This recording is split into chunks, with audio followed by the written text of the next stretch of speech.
fit the needs of that particular community. So some county health departments will deploy teams to senior communities like we see here in Palm Beach County at Kings Point. Some county health departments will be offering vaccines at a specific location. Some will employ a hybrid of the two. Either way, the county health departments will be communicating how and when they will be administering vaccine to the seniors in their counties. So to seniors, they likely will be very soon. They may still be working through their doctors and nurses and other health professionals.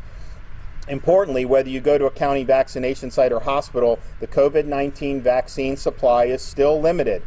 We don't have enough vaccine currently on hand for all 4 million plus senior citizens in the state of Florida. Now we will get there, but it's not going to happen overnight.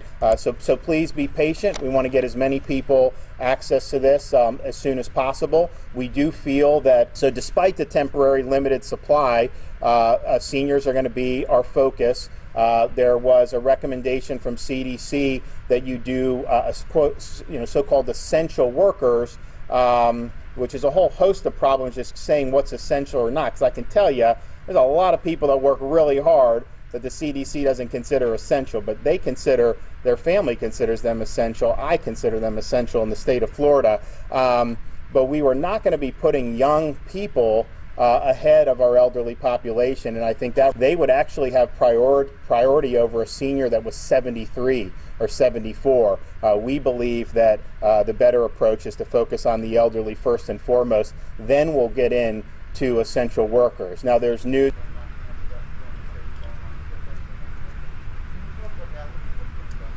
Well, I think it's so the question is about, there's obviously a crush of people that are interested. Demand exceeds supply.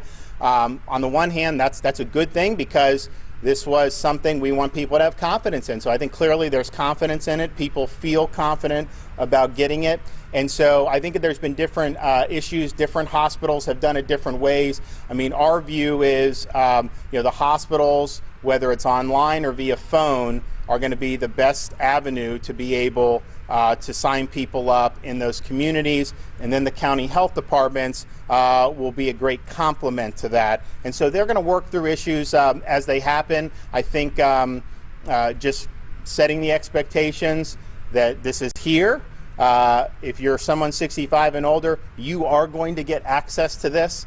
It may not be today for everyone, may not be next week, but over the next many weeks, as long as we continue getting the supply, you're going to have the opportunity to get this. And so we're going to keep working to make sure that this is the single greatest tool we have to save lives, reduce hospital admissions.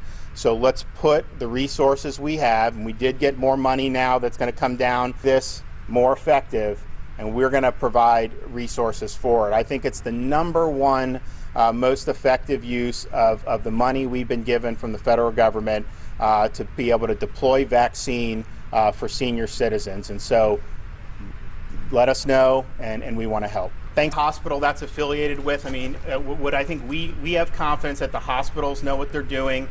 If something happens where you do have lines, then I think they'll be able to figure out the best way to go. I think most of them want to have a more orderly reservation system. I don't think most of them want to just have people showing up. So I think that's the direction it's going to go.